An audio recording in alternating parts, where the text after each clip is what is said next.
Bismillahirrahmanirrahim. Assalamualaikum warahmatullahi wabarakatuh. Alhamdulillahirabbil alamin. Segala puji bagi Allah Subhanahu wa taala yang Maha baik, yang tidak pernah sekejap pun berbuat yang tidak baik kepada siapapun. Dialah Allah Al-Muhsin, yang Maha baik, yang mencintai kebaikan. Wa ahsinu innallaha yuhibbul muhsinin. Dan berbuat baiklah kalian, sesungguhnya Allah mencintai orang yang berbuat kebaikan. Wa ahsin kama ahsanallahu ilaik. Dan berbuat baiklah sebagaimana Allah berbuat baik kepadamu. Semoga kita menjadi ahli kebaikan. Bahagia itu hanya ada pada kebaikan. Niat baik, perbuatan baik, perkataan baik. Allah tidak menciptakan bahagia pada niat yang jelek, hati jelek, perilaku yang jelek, perkataan jelek. Tidak ada. Allahumma sholli ala Sayyidina Muhammad wa ala alihi wa ashabihi ajma'in. Hadirin, kali ini kita akan mencoba membahas satu hadis Rasulullah sallallahu alaihi wasallam.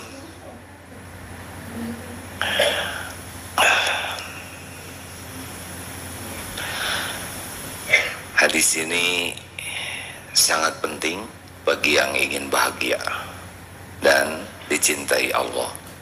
Rasulullah sallallahu alaihi wasallam bersabda dalam hadis riwayat Imam Ibnu Majah,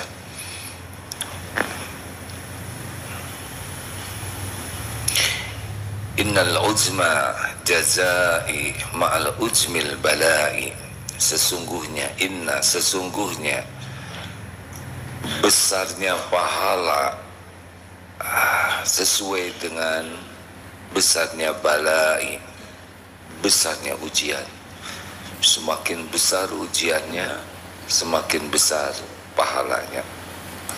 Wa innallaha, dan sesungguhnya Allah, idza ahabba qauman, apabila mencintai sebuah kaum, suatu kaum, ibtalahum, maka Allah akan menimpakan ujian, bala kepada mereka.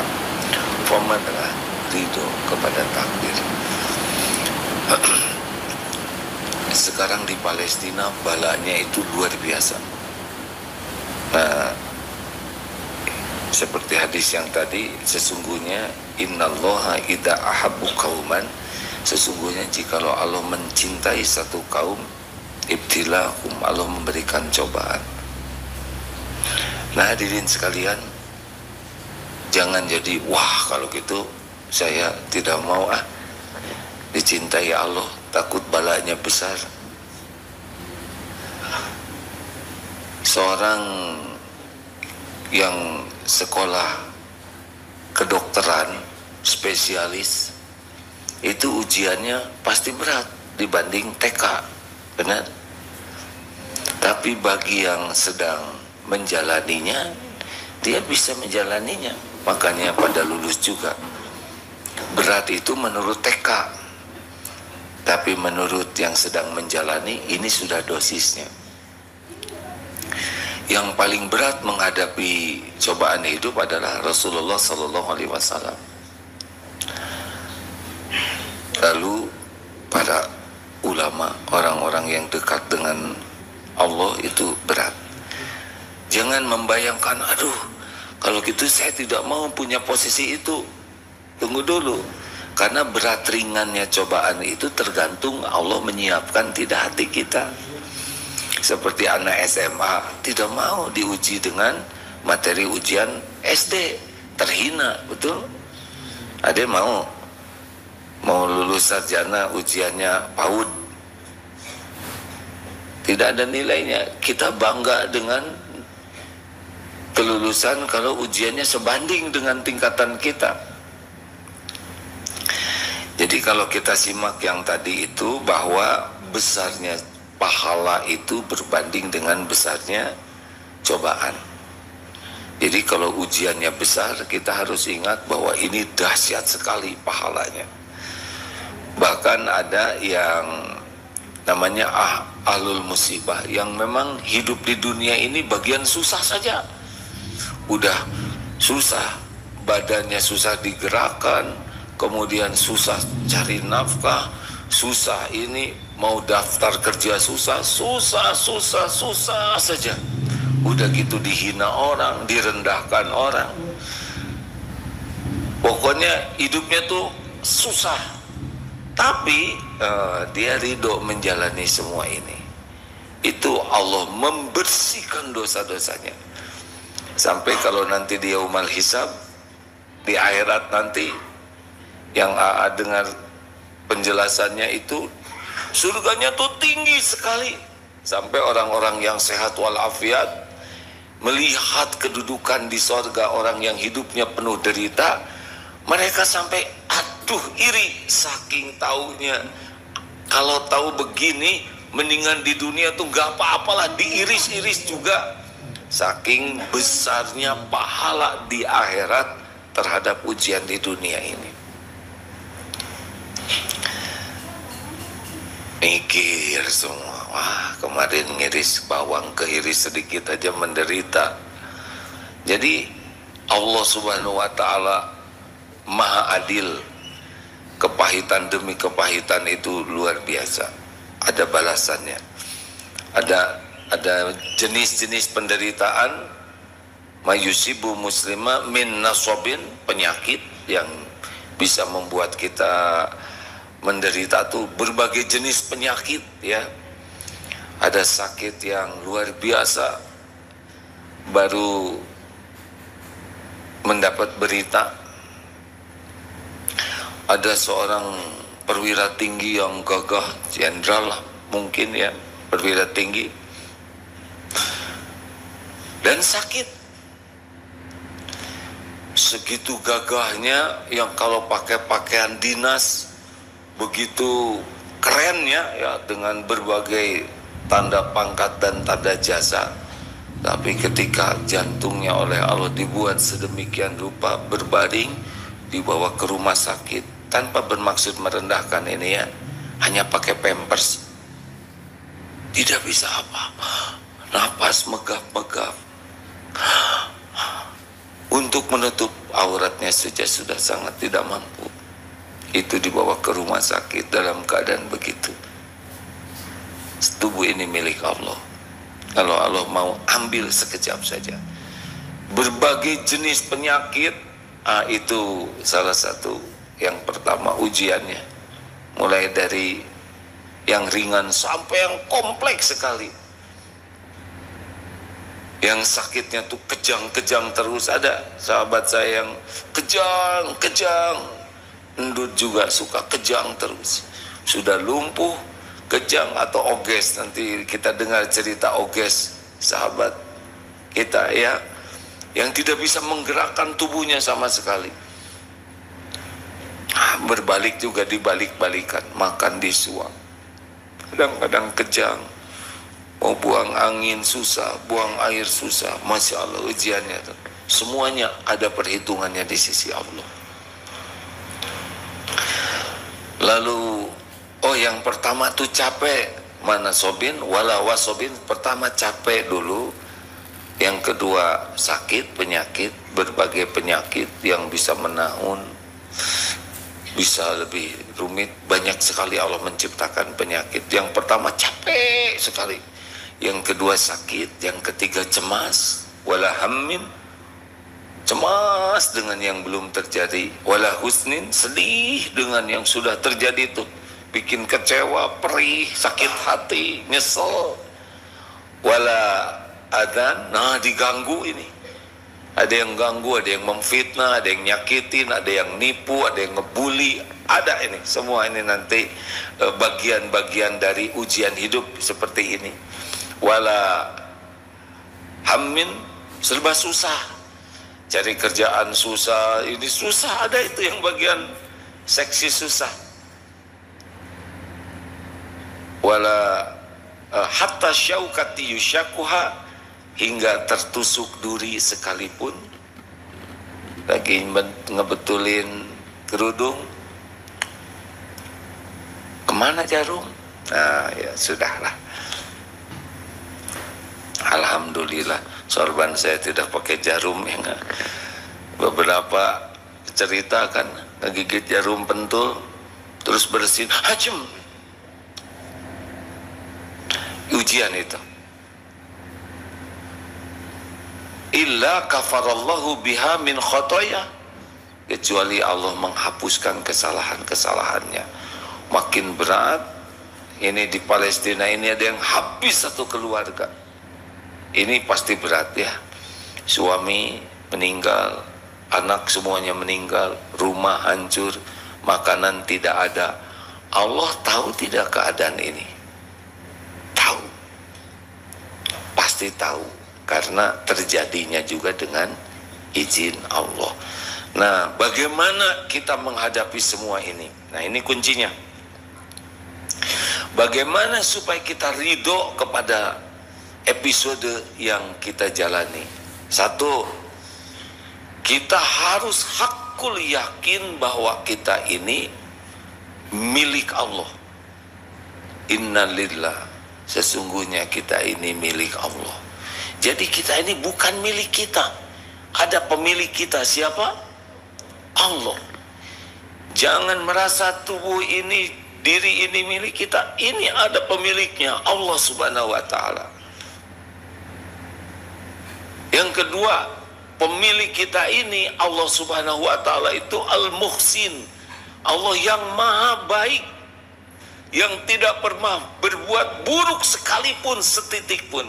Subhanallah, maha suci Allah dari segala perbuatan yang tidak baik, yang salah, yang jelek, yang kurang. Semuanya sempurna, maha baik dengan kebaikan yang tidak terbayangkan oleh kita. Kita membayangkan sempurna. Nah, kemahasempurnaan Allah itu dalam kebaikan di atas apapun yang terbayang oleh kita. Bisa dipahami hadirin, kalau kita membayangkan Allah maha sempurna baiknya, maka kenyataannya tidak terbayangkan oleh Allah maha baiknya Allah itu. Tidak ada setitik pun atau sekian dari titik perbuatan Allah yang tidak baik. Walaupun tidak cocok menurut keinginan kita, pasti ada kebaikan di sana. Wa asa an takrahu syai'a wa huwa khairul lakum. Boleh jadi engkau tidak suka, padahal baik menurut Allah bagimu. Wallahu ya'lamu wa antum la ta'lamun. Allah maha tahu, kalian tidak tahu. Makanya jangan sok tahu. Coba digigit anjing baik atau buruk? Digigit anjing baik atau buruk?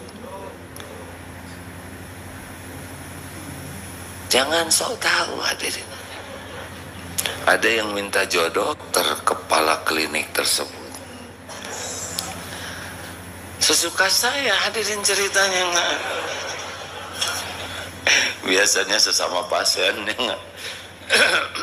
Ya Allah takdirkan ketemu dengan jodohnya justru sesudah digigit anjing, diompram, ketemu dengan yang merawat. Ternyata itu jodohnya. Jadi digigit anjing itu bagian dari terkabulnya doa untuk beliau. Ini yang belum punya jodoh tidak perlu mana anjingnya, jangan, karena tiap orang episodenya beda-beda. Bapak juga yang udah nikah kalau digigit anjing jangan langsung syukuran. Ibu terima takdir ini ya Bu ya. Ada kapling takdir masing-masing. Makanya kalau lihat anjing tuh langsung ingat, benar ini langsung ingat istri lagi, jangan. Allah lah yang mengatur segala-galanya. Nah, karena kita ini ciptaan Allah, milik Allah, dan Allah itu maha baik. Yang ketiga, tidak ada satupun yang bisa terjadi, baik nikmat maupun musibah, itu pasti hanya dengan izin Allah.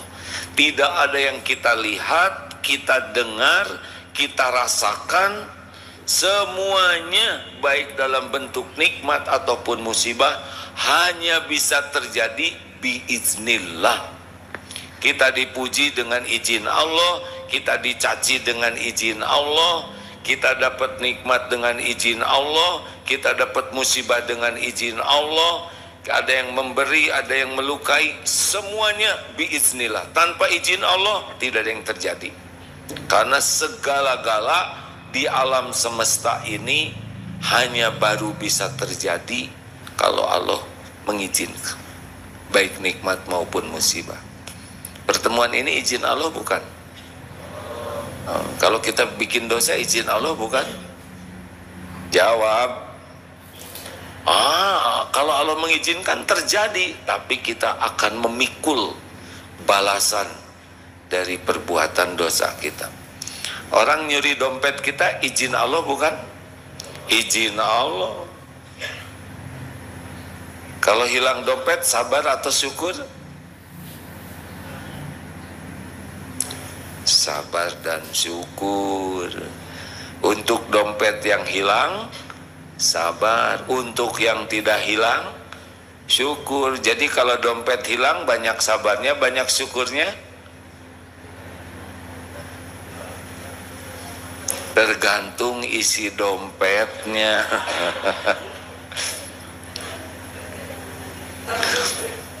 Ini karena ada tamu baru jadi punya sasaran. Ibu, kalau sakit gigi sabar atau syukur? Tadi udah ada ilmunya, sabar dan syukur. Untuk gigi yang sakit sabar, yang tidak sakit banyak mana gigi yang sakit dengan yang tidak sakit? Banyak yang sakitnya, yang tidak sakit. Yang sakit paling satu ya, karena Allah udah tahu satu aja paten. Si ibu ketawanya bahagia. Iya, satu aja udah mantep sakit gigi tuh ya. Gimana kalau 6? Udah diukur semuanya oleh Allah, karena yang menciptakan sakit juga adalah Allah. Makanya terhadap yang sakit sabar, yang tidak sakit syukur. Gigi, lidah, mulut, hidung, mata, kepala, pundak, lutut, kaki. Aduh, ibu dari mana sih, pengajian mana apal gini-ginian? Alhamdulillah. Oh, dari Magelang ya. Alhamdulillah. Capek bu? Sabar atau syukur? Dari Magelang ke sini sabar atau syukur? Banyak sabarnya, banyak syukurnya. Oh, syukur udah nyampe ya kan? Alhamdulillah, masih hidup kan? Alhamdulillah. Jadi aslinya kalau kena musibah tidak cukup kita hanya lihat yang tidak cocoknya, tapi lihat nikmat lainnya dari Allah. Jadi semua yang terjadi ini izin Allah. Jadi kalau kita diberikan nikmat, itu ujian.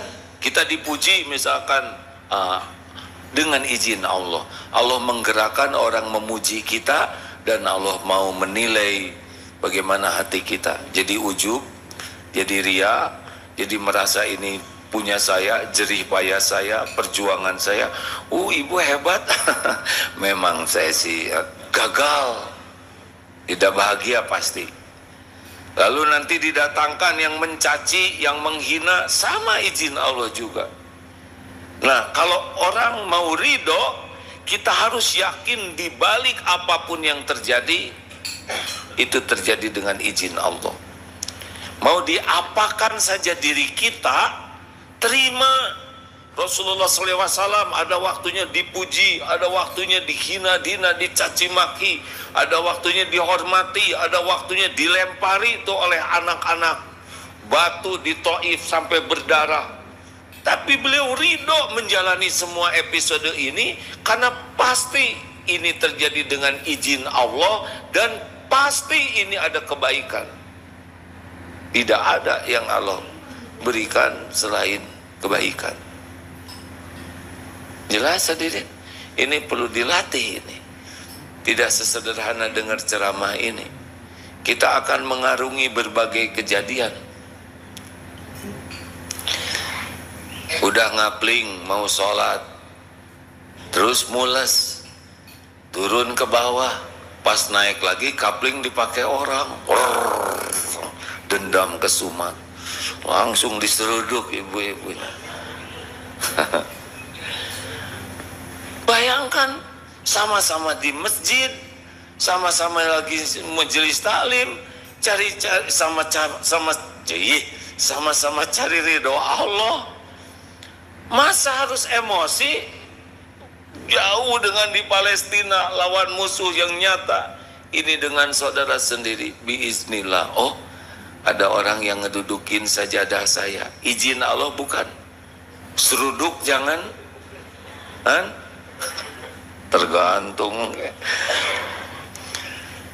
Duduk di sana, ya sudah. Kelihatan ibu-ibunya sudah sepuh, kelihatan kurang paham. Kita tinggal mengalah. Ini ladang pahala. Amalan yang paling dicintai Allah diantaranya adalah memasukkan kebahagiaan ke hati orang lain. Jarang-jarang kita mau mengalah. Ini sekarang udah kalah betulan, ya kan? Silakan. Mungkin lama-lama si ibu itu ngelirik, ini sajadah ibu ya? Ya nggak apa-apa bu, yang nyaman aja, yang nyaman. Kira-kira Allah suka tidak? Pahalanya besaran mana? Kita jumeneng di sana atau kita mengalah untuk yang lain yang lebih sepuhan? Aduh, itu dia dapat pahala. Ridho hadirin dengan takdir. Sakit gigi bagaimana? Ridho. Astagfirullah ya Rabb, selama ini saya jarang ingat gigi, sekarang ingat. Pas lagi nyengir, alhamdulillah gigi saya lengkap atau ukurannya sama. Ya gimana kalau makin lama makin besar? Kita kan makin tua berhenti giginya, ya kan? Gimana kau? Alhamdulillah, untung giginya itu ada di atas gusi, gusinya lembek, giginya keras. Coba kalau terbalik, kan? Gimana kalau gigi dulu baru gusi? Susah makan dagingnya ya bu ya. Jadi gunyal-ganyal dan kurang bagus lagi wajah kitanya. Masya Allah. Semua adalah ujian. Walanablukum bisyarri wal khair. Allah menguji kita dengan keburukan dan kebaikan, yang cocok dan yang tidak cocok. Nah begitu. Ini menjelang nikah nih, sudah undangan disebar, sudah siap hari H-nya, tinggal 1 hari lagi, ada 2 pasang. Ini mau menikah, ini mau menikah, 2 pasang. Tiba-tiba kejadiannya sama, dua-duanya dibatalkan menikah. Ada yang sujud syukur, ada yang membentur-benturkan kepalanya ke tembok, histeris. Ada yang bapaknya marah-marah, ini penghinaan, ini harus disomasi. Wah, ada yang sujud syukur keluarga ini. Kenapa? Tergantung.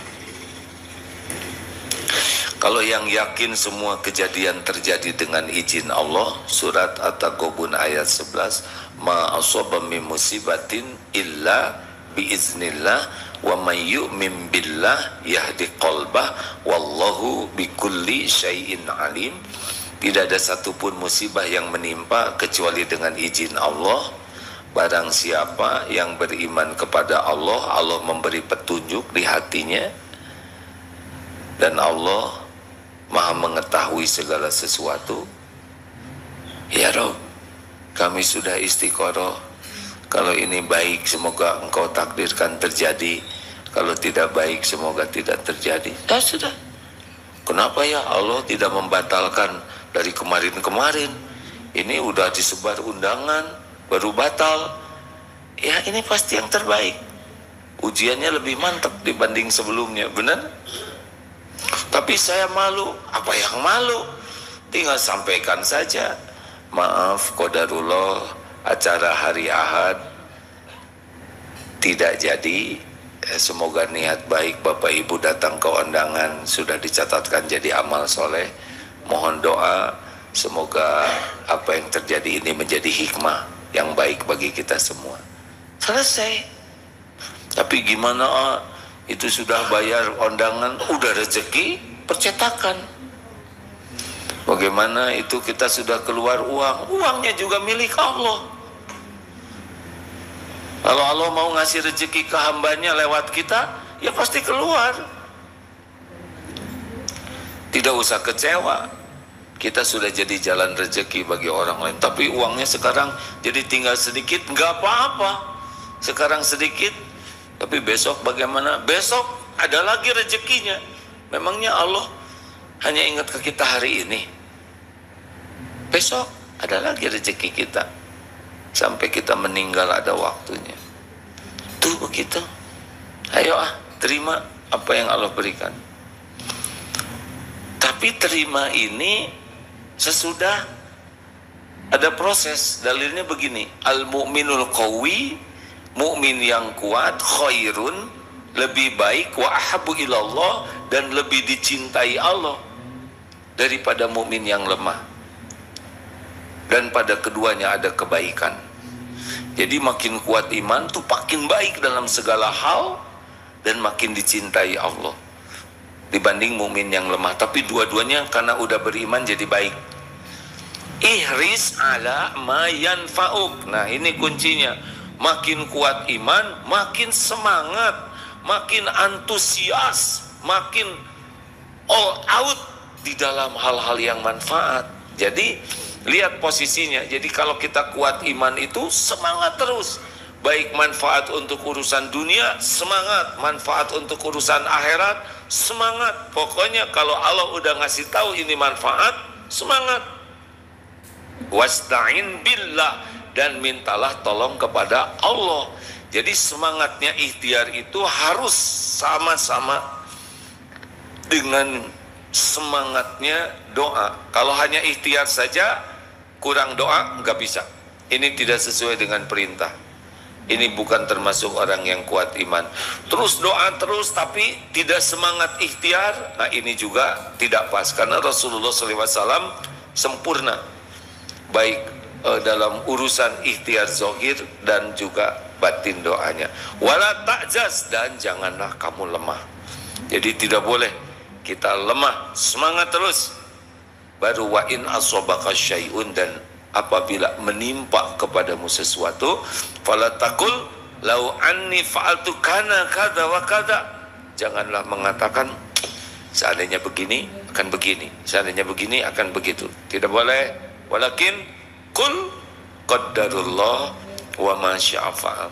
Katakan ini sudah takdir Allah, udah maunya Allah begini, sudah tertulis ini yang harus saya jalanin. Fa innallahu taftahu amal syaitan. Katakanlah qadarullah wa ma syaa fa'al. Ini memang udah begini yang Allah kehendaki. Allah berbuat apa yang Allah kehendaki, karena seandainya akan membuka pintu masuk tipu daya setan. Coba kamu dulu nggak naksir dia, pasti nggak kayak gini. Enggak, udah garisnya begini. Coba kamu jangan main ke sana, pasti nggak jatuh. Kata siapa? Karena harus jatuh, jadi naiknya ke pohon itu. Jelas? Kalau jelas, kalau tidak. Udah jelas, sudah selesai saya. Serba salah pisan katanya. Begitulah. Baik, kita akan tukar pikiran. Terima kasih. Siap hidup ini memang begini ya. Jangan heran, jangan aneh. Hari ini juga kita nggak tahu nih apa yang bakal terjadi. Saya sudah ada rencana. Ini begini, udah ini olahraga sama teman-teman bersepeda, udah gitu jam 8 tausiah santri karya, jam 9 penutupan wisuda santri, ini setengah 10 berangkat ke Majalengka, ada acara di sana khotbah Jumat. Itu rencana kita ya kan, rencana saya. Tapi tidak tahu. Kalau saya meninggal di daerah sana, berarti saya sekarang menuju ke tempat saya meninggal. Ya, harus siap. Harus siap. Misal hari ini ajalnya di Majalengka, ya saya akan ke sana, ke tempat malaikat maut nanti menjemput. Harus siap. Doa yang banyak supaya perjalanannya ditolong oleh Allah. Mobil disiapkan yang baik, pakai safety belt. Ini adalah yang manfaat-manfaat. Doa aja yang banyak. Bismillahi tawakkaltu 'alallahi la haula wala quwata illa billah. Tapi udah itu, oh kemudian sedekah dulu ya. Udah gitu terjadi sesuatu yang gak apa-apa. Mau gimana nanti ya, udah. Yang penting udah kita sempurnakan ikhtiar, sempurnakan doa, kita semangat. Lalu terjadi hal yang tidak kita inginkan, gak apa-apa, kita terima. Tapi ini gak cocok, gak apa-apa, tidak penting cocok dengan kita. Yang penting yang terbaik menurut Allah. Benar? Gitu. Jadi hidup ada yang punya. Ya sudah. Ada pertanyaan? Kalau tidak saya mau nanya, Bapak Sumarsono, mana mikrofonnya? Mbah, saya manggil Mbah karena lebih senior.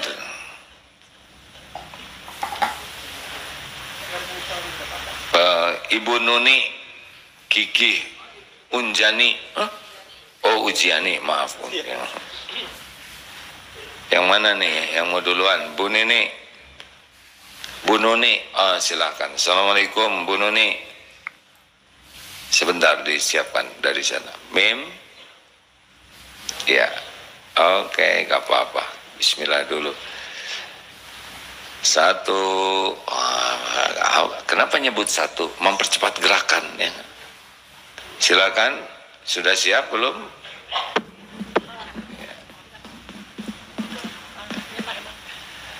Ya. Assalamualaikum. Waalaikumsalam warahmatullahi wabarakatuh. Ibu dari Jakarta. Iya. Sebagai santri yang akan diwisuda hari ini, program masa keemasan. Bagaimana perasaannya Bu menjelang wisuda? Alhamdulillah deg-degan gitu. Deg-degan. Jadi Ya, selama 40 hari di sini, alhamdulillah Allah Maha Baik. Setelah melewati lebih dari setengah abad, dengan gegap gempita waktu saya masih kerja itu apa Bu? Ya ini segala macam, kita ada gegap gempita bisnis, ada karir, ada riweh dengan dunia lah ya. Riwehnya dunia. Lalu setelah pensiun ternyata juga semua ada episodenya masing-masing. Iya. Lalu intinya kita ingin mencari Tuhan, mencari Allah, ingin pulang dengan keadaan husnul khotimah. Baik. Dan alhamdulillah ketemu program ini 40 hari digembleng, diajarin berbagai macam, sampai bukan hanya masalah agama saja, tapi disiplin, tertib, semuanya. Baik. Senang sekali menikmati 40 hari bisa sholat di masjid, sholat sunnah, sholat wajib, dan berbagai macamnya. Baik, saya mau tanya dulu ya. Jadi, kenapa ikut ini program masa keemasan? Kan keren dulu, senang dengan kesibukan duniaan. Apa yang menyebabkan mau ikutan program ini? Syariatnya, hakikatnya pasti udah diatur Allah ini ya. Dari mana Ibu tahu program ini? Dari sahabat saya yang sebelumnya sudah. Apa katanya? Apa kata sahabat itu? Sahabat saya bilang bahwa itu baik, dan saya memang waktu itu ingin sekali makin dekat dengan Allah, walaupun itu memang per pribadi masing-masing ya, tidak semua. Jadi kata teman Ibu tuh ayo ikutan gitu. Iya, intinya ini bagus, kan pilihan banyak, tapi setelah kita lihat semuanya, marketingnya juga bagus, programnya yang ditawarkan, guru-gurunya keren, semuanya semua mendukung. Jadi kita gitu. oke semua. Pas udah 40 hari di sini, digembleng. Jarang sebetulnya kami nggak berani ngegembleng sepuh-sepuh ya nggak. Tapi biasanya muda-muda yang digembleng. Kalau di sini mah dimuliakan dengan gemblengan ya nggak. Ya, Apa yang paling berubah di hati sekarang dibanding sebelumnya? mungkin bisa mudah-mudahan ya bisa lebih sabar, bisa lebih bersyukur, bisa lebih merasa cukup, tidak ngoyo yang apa gitu, dan semua itu udah diatur oleh Allah. Sekarang mah begitu kesadarannya ya. Ya. Yang pasti jadi lebih tenang tidak? Iya, jadi lebih tenang. Dunia bisa bikin tenang nggak yang dulu-dulu tuh? Tidak. Wah, itu yang paling penting. Ternyata pontang-panting pentong pentung sekian lama ngejar-ngejar dunia cuma capek batin tuh, benar? Betul. Sepertinya keren tapi batin mah nggak terobati dengan dunia. Bisa ngantor di tempat keren, padahal mah naik liftnya aja bisa bikin capek ya. Betul. Nah, ternyata hidup ini lebih bahagia kalau dekat dengan Allah. Apa kuncinya? Kenapa berubah jadi lebih tenang? Karena di sini dibagi ilmu, benar? Betul. Dan ilmunya berusaha diamalkan. Begitu harusnya beliau yang ngomong, jadi saya ngomong hadir. Apa yang paling berkesan? Bukan banyak pasti kesan di sini ya. Ini sekelas dengan berapa orang? Sekelas? 20 orang, 20 orang ini sahabat-sahabat ini. Alhamdulillah, sekamar berapa orang? Saya kebetulan bertiga, Alhamdulillah, bukan kebetulan, kenyataan. Kenyataannya, ya. Alhamdulillah. Bertiga. Baik, alhamdulillah. Jadi rencananya sesudah dari sini mau apa? Mau bagaimana? Saya ingin kalau ada program lanjutan, Mau dilanjutkan saja. Iya, kalau bisa ada program lanjutan. Bahkan saya pernah dengar katanya ada program yang bersantri sampai kita meninggal. Mati. Iya betul. Kalau ada mungkin sedang diatur programnya, insya Allah kepingin sekali. Oh, pengen ikut meninggal di sini gitu. Luar biasa. Ya, banyak permintaan itu. Program masa keemasan, kalau sudah senang begini, menikmati suasana, menikmati terus-menerus dapat ilmu, lingkungan orang yang satu frekuensi, maunya insya Allah mudah-mudahan ada rezekinya nanti. Dulu sih sudah pernah ada rencana kita buat tower ya, sejenis apartemen untuk para alumni masa keemasan yang mau tinggal di sini, bukan panti jompo, beli kemudian dicicil, nanti kalau udah wafat diwakafkan supaya yang lain bisa ikut tinggal di sini. Alhamdulillah, insya Allah. Nah, yang merencanakannya itu udah meninggal sekarang ya, jadi belum terwujud ini. Pada beliau yang ingin ya, semua ada ajalnya. Insya Allah ya Bu. Jadi pesan Ibu bagi para eksekutif, para yang bisnis yang kerja terus, apa sih pesannya nih? Iya, mungkin memang harus seimbang ya. Dan kalau bisa ada yang program yang agak itu pendek-pendek, karena kan ini hanya bisa dilakukan oleh pensiun 40 hari. Iya. Mungkin ada yang seminggu, 2 minggu, sehingga pulang dari sini itu. Oh, dicas gitu ya. Oh, bagus. Jadi program namanya tematik apa ya? Apa? Oh, tematik 1 pekan ya. Baik Bu, ada program tematik 1 pekan ya, yang dicas lah gitu ya. Alhamdulillah. Insya Allah, terima kasih Bu. Ya, terima kasih. Alhamdulillah, di wisuda. Sekarang perwakilan santri Ikhwan. Saya tidak berani nyebut Ade karena lebih tua dari saya ya. Pak Sumarsono. Assalamualaikum. Waalaikumsalam warahmatullahi wabarakatuh. Sehat Mbah? Alhamdulillah, insya Allah sehat. Alhamdulillah. Bagaimana ceritanya Mas Suharsono bisa ikut gabung di sini? Baik, kami akan menceritakan kenapa sampai saya ikut untuk PMK di Darut Tauhid ini. Ada 3 cerita. Iya, bagus, silakan Pak. Pertama, sebenarnya kami itu ada suatu kejadian dengan meninggalnya istri saya secara mendadak. Oh, innalillahi wa inna ilaihi raji'un. Itu bulan Desember tahun lalu, Pak. Ya persisnya setahun ini. Mendadak, jadi tidak diduga-duga gitu, Pak? Ya betul, karena habis cerita-cerita terus mengeluh sesak, bawa ke rumah sakit. Dalam perjalanan dia hanya menyebut la ilaha illallah. Masih dalam pelukan saya. Saya tidak mengira kalau istri saya itu udah meninggal. Sampai rumah sakit dinyatakan telah meninggal. Pikiran saya, apakah saya nanti bisa, begitu kata kiai katanya kalau meninggal bisa mengucapkan la ilaha illallah, dia akan husnul khotimah. Dia masuk surga, Bu. Ya, Pak, dalilnya begini, barang siapa man kana akhir kalamihi la ilaha illallah dakhalal jannah.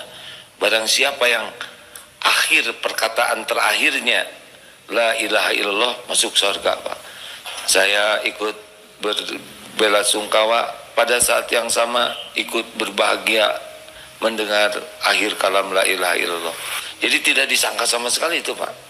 Tiba-tiba akan berpisah begitu. Ya, karena siangnya pun kita habis jagung temanten juga, ada undangan. Jadi tidak ada masalah apa-apa. Sampai menjelang tidur malam pun tidak ada apa-apa. Tiba-tiba meninggal begitu. Ya, keluhan cuma sesek-sesek. Saya terus segera mengeluarkan mobil, anak saya suruh gotong, langsung ke rumah sakit itu. Di jalan sudah wafat. Nah, di jalan itu. Ini pelajaran pertama, setiap waktu kita berpeluang untuk pulang, ya. Maka setiap waktu gunakan hanya untuk kebaikan. Baik, saya mohon maaf. Lanjut, Pak. Terus kemudian dari situ, saya itu cenderungnya ingin berkumpul sama teman-teman yang seumur gitu, Pak. Itu mungkin bisa bercerita apakah kita persiapannya. Karena umur kita ini mungkin sudah sekitar 65 tahun waktu itu ya, 67 tahun. Bagi-bagi cerita yang sama persiapannya bagaimana. Sehingga saya cenderung ingin kumpul-kumpul sama teman, ajak-ajak, yuk reuni SMA, reuni untuk teman kuliah, reuni sesama pensiunan. Kami lakukan. Terus kemudian mohon maaf karena kami itu latar belakang dari pendidikan farmasi. Teman-teman itu sebagian besar adalah wanita, Pak. Jadi yang saya dapatkan di dalam pertemuan itu bukan yang saya inginkan, tapi justru saya sering dibully. Ada duren gitu. Ceritanya begitu. Oh, jadi duren. Apa duren? Ceritanya. Ada singkong. Ada singkong. Maaf, Pak. Duh, ini tidak baik kata-kata singkong. Ya, Pak, duren, Pak, silakan, Pak. Ya. Terus kemudian kasus berikutnya yang jelas kan biasa ada yang terus secara agresif, responsif. Ya, saya kan belum berani, waktu itu masih bulan ke-5. Maksudnya ada yang senang sama duren gitu, Pak? Kira-kira begitu. Tapi saya kemudian terus sering aktif di dalam medsos, Pak. Aktif juga di medsos ya. Selain aktif reuni, reuni berapa minggu sekali, Pak? Itu sebulan itu tidur 3 kali. Karena kami kontak langsung sama teman. Dan reuni itu ada di Klaten, di Jogja, dan di Jakarta. Pokoknya sibuk aja lah ya. Ya, acara sibuk itu. Udah gitu, sibuk medsos juga Bapak tuh ya. Ya, ini untuk ini pengalaman aktif ini ya. Pengalaman sama teman-teman masalah love scamming, Pak. Itu. Banyak sekali Bapak. Jadi sebelum masuk pesantren ini banyak sekali itu pengalaman. Kejadian itu. Alhamdulillah. Yang penting udah pesantren lah ya. Sekarang di wisuda gitulah ya. Apa yang berubah pada diri Bapak, Pak? Yang jelas kita memang mencari ketenangan. Waktu itu anak saya, Bapak ini stres, perlu healing gitu. Akhirnya saya sama anak-anak suruh ke Jakarta. Saya tinggal sama anak di Jakarta sebulan. Tapi saya tambah kebingungan, saya cari buku-buku bacaan untuk menenangkan diri. Terus kemudian saya bilang ke anak saya, gimana kalau saya tinggal di pesantren aja? Karena saya terinspirasi sama atasan saya setelah pensiun, pernah tinggal sampai meninggal itu di pesantren itu, yaitu semacam kampung lansia, di mana di situ dibimbing oleh istilah secara religius lah, Pak. Kegiatannya itu ibadah aja. Nah waktu itu kedengaran cucu saya menangis, Akung mau kemana, jangan lama-lama. Ceritanya gitu. Terus anak saya yang Jakarta lalu mendaftarkan ke sini, ya, menyarankan, udah sekarang bapak periksa dulu ke psikolog.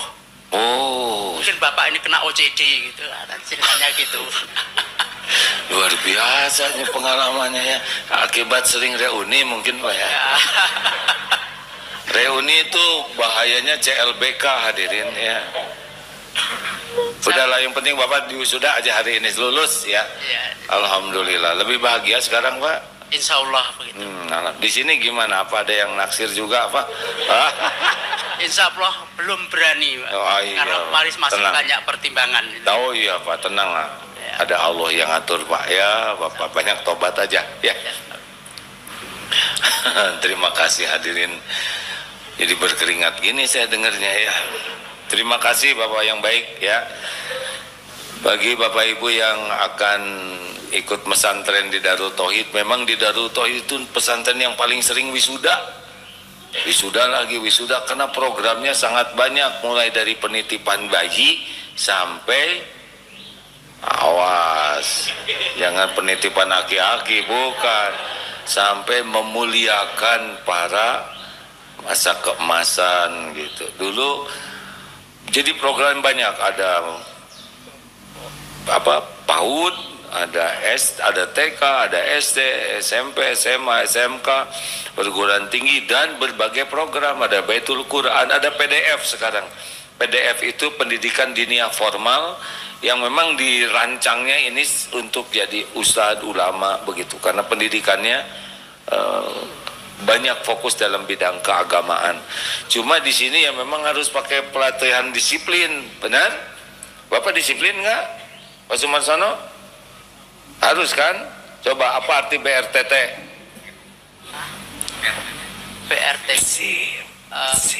Rapi. Saya kasih contekan dikit. rapi, Tertib, teratur, dan terpelihara. Benar ya, kita harus selalu menolong ya dalam segala keadaan, jelas ya. Terima kasih ya Pak ya. Bedanya apa program masa keemasan dengan santri yang mau diwisuda? Bedanya waktu wisuda itu, kalau para santri pada umumnya yang datang orang tua, nanti yang datang siapa Mbah? Nah, anak dan cucu, itu perbedaannya ya, kakek. Tapi nanti bisa jadi buat turunan itu ada satu titi mangsa. Jangan menganggap remeh kakek ya. Kakek ini jebolan pesantren gitu ya. Tidak usah disebut 40 harinya ya. Terima kasih, dan insya Allah bagi yang berminat, sebaiknya memang makin senior kita makin siap untuk pulang. Mendengar kata Bapak barusan, kemarin yang suaminya meninggal Pak, habis jalan-jalan sama, habis nonton drakor, katanya drama Korea, kemudian sholat, meninggal suaminya. Ini cerita istrinya. Dan setiap saat takdir kematian itu bisa datang kepada kita, tidak harus pakai sakit. Kalau Allah mau, banyak cara kematian itu.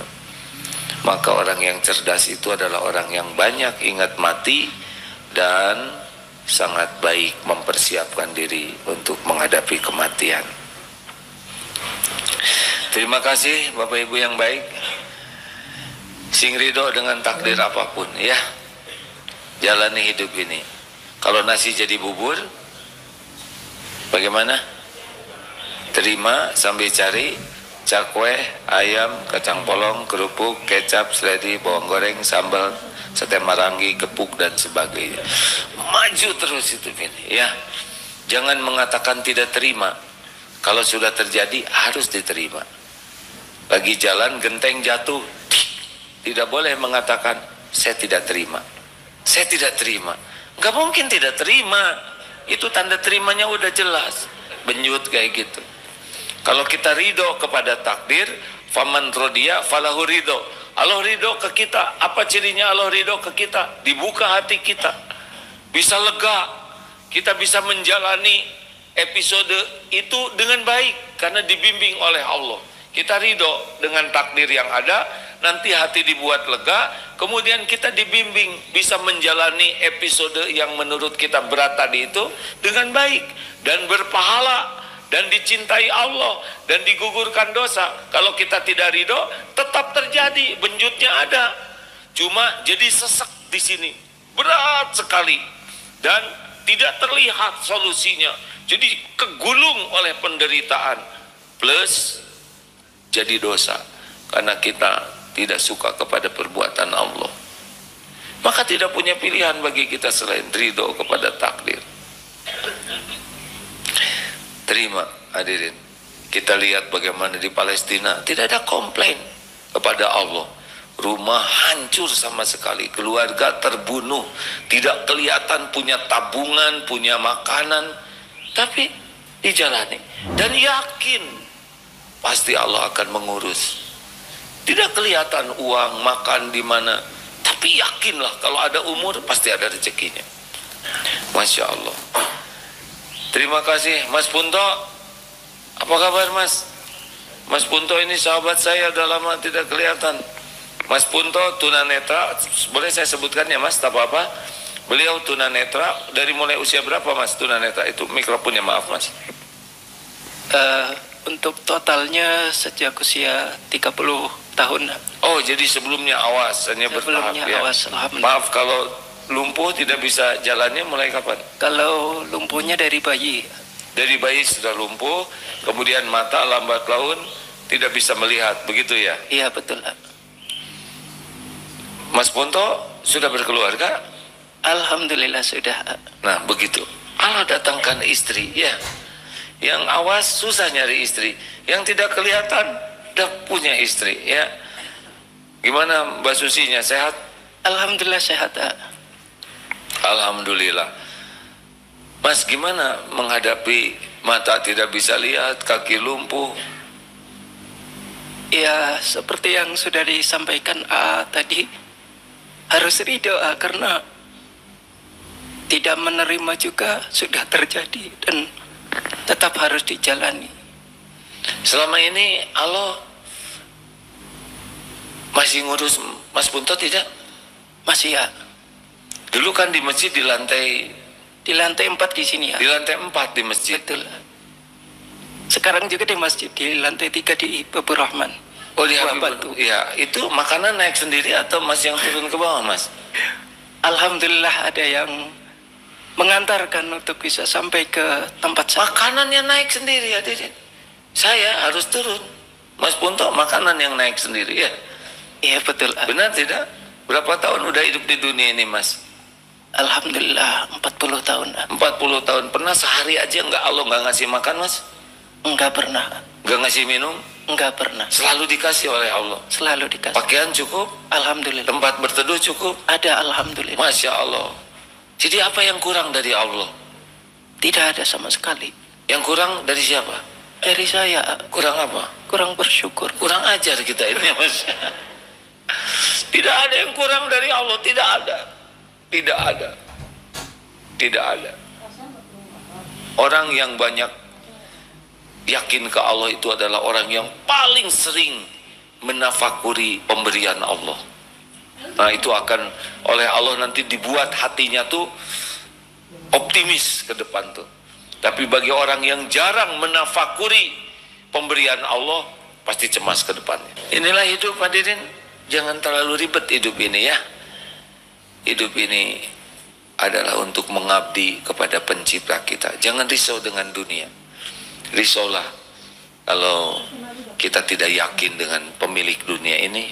Risaulah kalau salah menyikapi dunia. Risaulah kalau tidak tahu syukur, tidak tahu sabar, tidak tahu ridho. Itu yang berbahaya. Dunia yang gini-gini sajalah. Mudah-mudahan ada hikmah dan manfaatnya. Terima kasih. Subhanakallahumma bihamdik. Asyhadu alla ilaha illa anta astaghfiruka wa atubu ilaik. Alhamdulillah. Assalamualaikum warahmatullahi wabarakatuh.